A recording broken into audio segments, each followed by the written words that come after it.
Hi hello good morning नमस्ते जय भीम सगळ्यांना। मी सीमा, स्वागत आहे आपल्या सगळ्यांचं माझ्या यूट्यूबच्या चॅनलमध्ये। कसे आहात सगळे? आशा करते की तुम्ही मस्त स्वस्त आणि आनंदी असाल। गरमीचं सीझन चालू आहे आणि गरमी तुमच्याकडे किती आहे आणि तुम्ही गरमीमध्ये काय काय उपाय करता ते मला नक्की कळवा।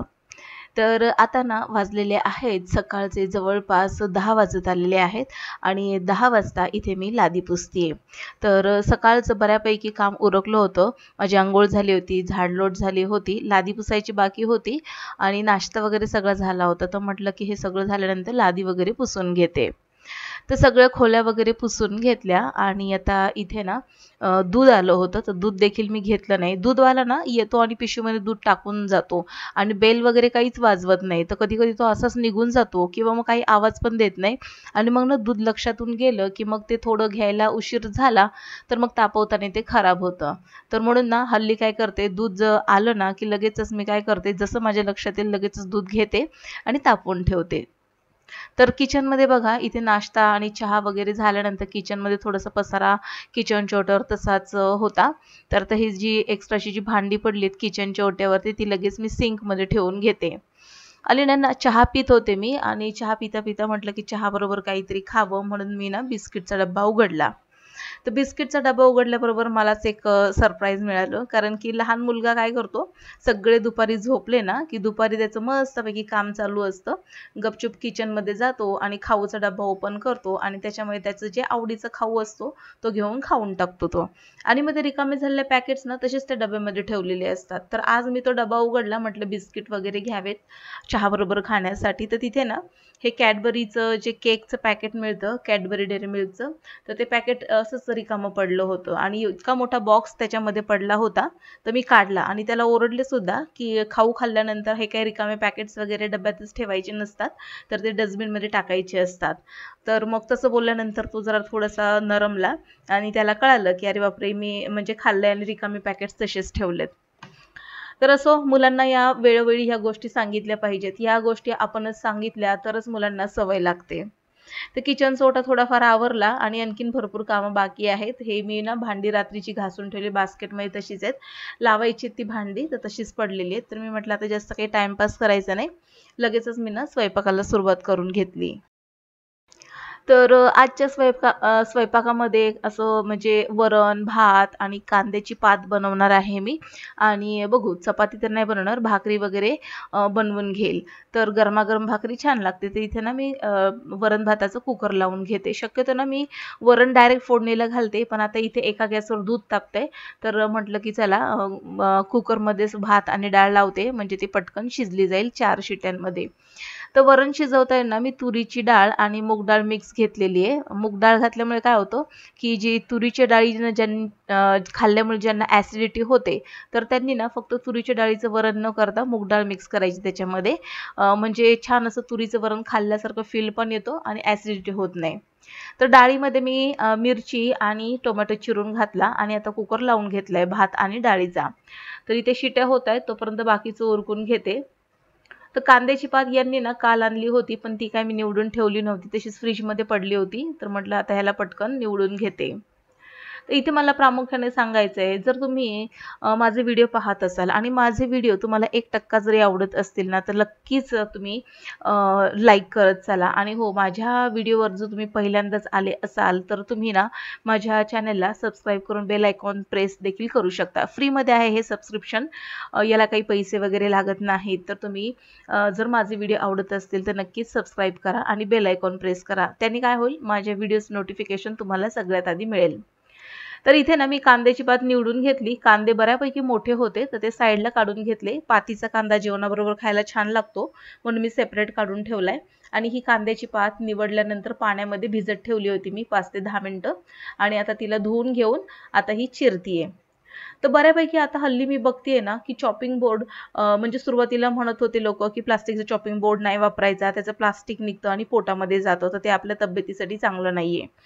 त्याच्यानंतर प्लास्टिकचा चॉपिंग बोर्ड गेला, त्याच्यानंतर वुडनचा चॉपिंग बोर्ड आला आणि आता वुडनच्या चॉपिंग बोर्ड बद्दल बरेच लोक म्हणतायत की वुडन चॉपिंग बोर्ड जो आहे तो कालांतराने खराब होतो आणि त्याच्यामध्ये बॅक्टेरिया पसरण्याचे जास्त चान्सेस असतात, ओलसर राहतो ना तो, म्हणून त्याच्यामुळे वुडनचं चॉपिंग बोर्ड देखील हल्ली आता आपल्या किचन घरातून नाहीसं झालेला आहे. आणि मग आता आलेला आहे स्टेनलेस स्टीलचा चॉपिंग बोर्ड. आता तो चॉपिंग बोर्ड देखील ऑनलाईन वगैरे मिळतोय आणि बऱ्याचशा भांड्याच्या दुकानामध्ये जरी मिळत असेल, पण मला इतकं सांगायचं आहे, जर आपल्याला स्टीलचंच वापरायचं तर आपल्या घरामध्ये अशा भरपूर प्लेट्स असतात. जसं की इथे माझ्याकडे ना टोपावर झाकण्याच्या अशा सपाट अशा प्लेट्स आहेत, झाकण्या. तर मग त्याच्यामध्ये देखील आपण चॉपिंग बोर्डचा उपयोग करू शकतो. त्याच्यासाठी स्पेशली असं चॉपिंग बोर्ड घेण्याची आवश्यकता नाही. पण असो, काहींना एकदम परफेक्ट असं लागतं किचनमध्ये आणि म्हणून बऱ्याचशा घरांमध्ये आपल्याला तो स्टेनलेस स्टीलचा चॉपिंग बोर्ड मिळतो.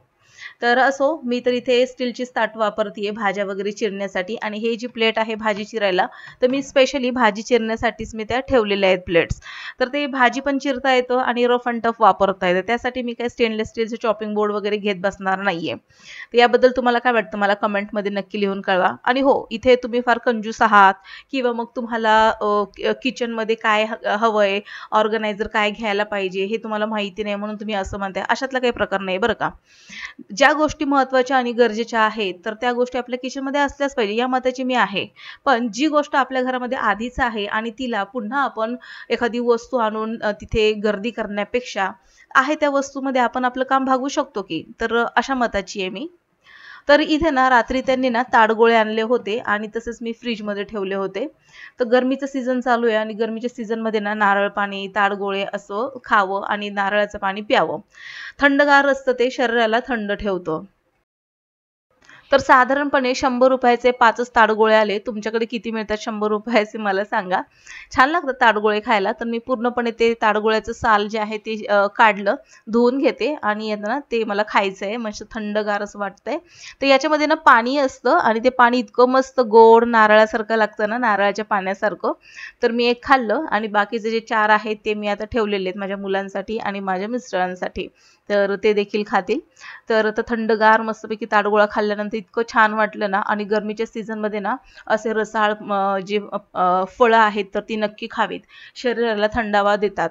म्हणजे बाहेरचं असं उगाचच आपण कोल्ड ड्रिंक्स वगैरे पितो, मिरिंडा, माझा म्हणा किंवा थम्सअप वगैरे, तर ते पदार्थ नक्कीच घेऊ नका तुम्ही. आणि फ्रीजमधले तर थंडगार पाणी आता तर घेऊच नका.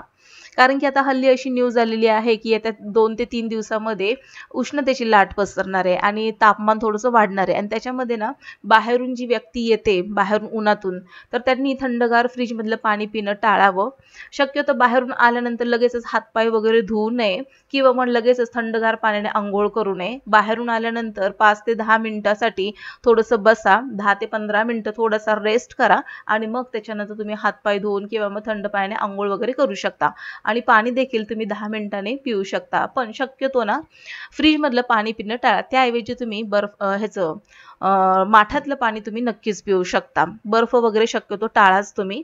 कारण की कसं आहे, ह्या गोष्टी आणखीन आपल्या शरीराला उष्णता देतात. तर दुपारचा सगळा स्वयंपाक झाला, जेवण वगैरे झालं आणि आता ना इथे मी आलेली आहे किचनमध्ये. आत्ता वाजलेले आहेत संध्याकाळचे 5:30 आणि आज मी दुपारचे भांडे अजिबात घासले नव्हते. मला ना कंटाळा आला होता भरपूर. आणि असं होतं बरं का, बऱ्याचदा असं होतं की आपल्याला कंटाळा आला आणि तरी देखील आपल्याला काम करायची इच्छा नसते तरी आपण करतो. तर माझं सरळ मत आहे, कंटाळा आलाय ना, काम तुम्हालाच करायचं आहे. मग त्यावेळेस तुम्ही सरळपणे तुम्हाला थोडासा रेस्ट द्या आणि मस्तपैकी एक छान शांत झोप काढा आणि निवांतपणे मग तुमच्या सोयीनुसार वेळेनुसार भांडी घासा. कारण की कसं आहे, आता हल्ली मुलांच्या सुट्ट्या लागलेल्या आहेत. नेहमीच ते घड्याळाच्या काट्यानुसार धावणं आणि पळणं. थोडंसं आता इथे आपण थांबूया आणि खरंच सुट्ट्यांचा आपण देखील आनंद घेऊया. तसंच मी आज काहीच केलं, कारण की माझ्या मैत्रिणीचं आणि माझं ठरलेलं आहे की रोज 6:30 वाजता वॉकिंगला जायचं संध्याकाळी म्हणून. आणि म्हणून मग मी काय केलं, जेवले, मस्तपैकी व्हिडिओ माझा तयार केला, अपलोड केला आणि मग एक मस्तपैकी छान अशी झोप काढली 1 तासाची आणि मग इथे 5:30 वाजता किचनमध्ये आलेली आहे आणि आता हे माझं सगळं आवरलंय आणि इथे भांडे वगैरे घासून घेते. किचनचा ओटा दुपारी पुसला होता, पण मुलं ना काही ना काही खाऊन वगैरे पुन्हा तिथे ठेवत असतात, तर ते सगळं आवरून घेतलं. तर भांडी घासून घेते आता सगळी. तर दुपारी आम्ही तिघच जण जेवायला होतो आणि तिघांचीच भांडी एवढी पडलेली आहेत. साधारणपणे मला वाटतं दुपारी ना चहा पिले होते माझे मिस्टर, तर चहाचे कप वगैरे देखील आहेत त्याच्यामध्ये. तर इथे ना आता किचन सिंक पहिलं घासून घेते आणि एकदा किचन सिंक घासलं ना मग त्याच्यामध्ये भांडी घासून ठेवायला बरी. किचनमध्ये जास्त पसारा वगैरे होत नाही. तर किचन सिंक घासून घेते, किचनची जाळी देखील घासून घेते. म्हणजे काय आहे, पाणी भरभर असं सिंकमध्ये अडकणार नाही, पटकन निघून जाईल. आणि मग आता ही भांडी स्वच्छ अशा पद्धतीने घासून घ्यायची आणि पटापट सिंकमध्ये ठेवून घ्यायची. तर आज ना मी जवळपास 5:30ला उठले होते आणि आज माझ्या मुलाचं होतं प्रॅक्टिकल, लवकर जाणार होता तो कॉलेजला आणि म्हणून मग मला त्याला डबा वगैरे बनवून द्यावा लागला आणि नाश्ता वगैरे करून त्याला पाठवलं. तर तो आज थोडासा उशिरा येणार आहे म्हणून त्याने आज डबा नेला. पण मग सकाळी डबा नेला तर त्यावेळेस माझी भाजी आणि चपाती बऱ्यापैकी मी तयार करून ठेवली होती. तर आल्यानंतर देखील त्याला भूक लागेल म्हणून मग थोडंसं त्यासाठी देखील जास्तीचं बनवून ठेवलंय.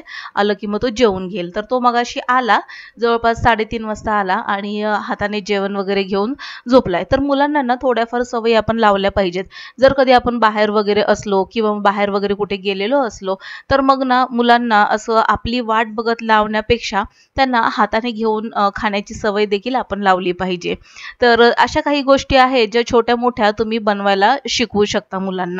तर इथे ना मी भांडी बऱ्यापैकी घासून घेतली आणि आज ना थोडासा निवांतच दिवस घालवला मी. रोजचं तेच घड्याळाच्या काट्यानुसार पळायचं आणि क्लास आणि तेच ते मुलांचे अभ्यास, घरातली कामं रेग्युलरली 30 कंटाळा येतो कधी-कधी आपल्याला देखील. त्याच्यामुळे आज ना निवांत अशी मस्तपैकी भांडे ठेवले मी आणि मस्तपैकी एक झोप काढली. इतकं फ्रेश वाटलं ना मला, खूप छान वाटलं. आणि मग नंतर विचार केला की चला 6:30ला आता आम्हाला जायचंय राऊंड मारायला, तर त्याच्या आधी ही सगळं क्लीन करून जाते किचन. मग त्याच्यानंतर कसं आहे, किचन स्वच्छ असलं की स्वयंपाक करायला थोडासा मूड येतो. तर इथे सगळी भांडी वगैरे घासून घेते आणि आता वाजलेले आहेत जवळपास 6:15 होत आलेले आहेत आणि लहान मुलगा किचनमध्ये येऊन गेला. आणि असं असतं ना, ज्यावेळेस आपल्याला बाहेर जायचं असतं त्याच वेळेस आपल्या घरातली लहान मुलं येतात आणि म्हणत असतात की मम्मी काहीतरी बनवून दे खायला म्हणून. तसंच लहान मुलगा आला आणि पाठीमागे लागला होता, मम्मी मॅगी दे ना मला बनवून म्हणून. तर बरेच दिवस झालं तर मॅगी देखील त्याला दिली नव्हती बनवून आणि म्हटलं की ठीक आहे, एक काम कर की तुझं घे, पाणी घे त्या कढईमध्ये आणि पटकन शिजायला ठेव. कारण की आता मैत्रिणीचा फोन येऊन गेला होता, ती बोलली चल 6:30ला म्हणजे 6:35 निघूया आणि हा आलाय 6:25 मला सांगायला की मला मॅगी दे बनवून म्हणून. तर मला इतका राग आला होता त्याचा. म्हटलं अरे बाहेर जायच्या वेळेसच काय सांगता तुम्ही, आता तुझं तू शिजवून घे आणि मग नंतर हाताने घेशील, मोठ्या दादाला सांग म्हणून की दे म्हणून. पण नंतर मलाच असं वाटलं की 10 मिनिटं तर आपण वेळ काढूच शकतो, उगाचच काही होण्यापेक्षा. किंवा मग लहान मुलं असतात तर काही वस्तू वगैरे घेताना भाजण्याची वगैरे शक्यता असते आणि म्हणून म्हटलं की राहू दे मीच करून देते म्हणून. तर गॅस फुल केला इथे आणि पटकन मॅगी आता इथे शिजत घातलेली आहे. तर हा ना, ह्याला ना जास्त काही कामं जमत नाहीत. जमत नाही म्हणण्यापेक्षा ना करण्याचं टाळतात मुलं हल्ली. पण तरी देखील मी त्यांना कामं सांगत असते की कारण की कामं सांगितली आणि हळूहळू सवय झाली ना तरच ते त्यांची कामं करायला शिकतील. आणि आता हे काय, आता बऱ्यापैकी मोठी मुलं आहेत, तसं करतो म्हणजे झाडाला पाणी घालणं किंवा मग पसारा वगैरे आवरणं असं काम करतो. पण मॅगी वगैरे शिजत घालणं, पाण्याचं वगैरे आणखीन त्याला अंदाज वगैरे येत नाहीये. तर म्हटलं की दे इकडे मी शिजवून ठेवते. आता मॅगी शिजत टाकली तोपर्यंत म्हटलं चला आता हे पण उठतील आणि चहा वगैरे मागतील. तर म्हणून मग मी इकडे एका साईडला ब्लॅक टी ठेवला आणि इथे मॅगी देखील होतीये आणि इथे म्हटलं की थोडासा चहा पिते मी आणि मग निघते. तर इथे बऱ्यापैकी मॅगी आता शिजून झाली, दोघांना दिली. आणि हे बघा, हे जे तूप आहे ते मी ना सकाळी गाळून घेतलेलं, तर ते तुम्हाला दाखवते. मस्त रवाळचं तूप निघालेलं आहे. तर आजच्या ब्लॉगमध्ये इतकंच. भेटू पुन्हा नवीन एका इंटरेस्टिंग ब्लॉगमध्ये. तोपर्यंत बाय बाय.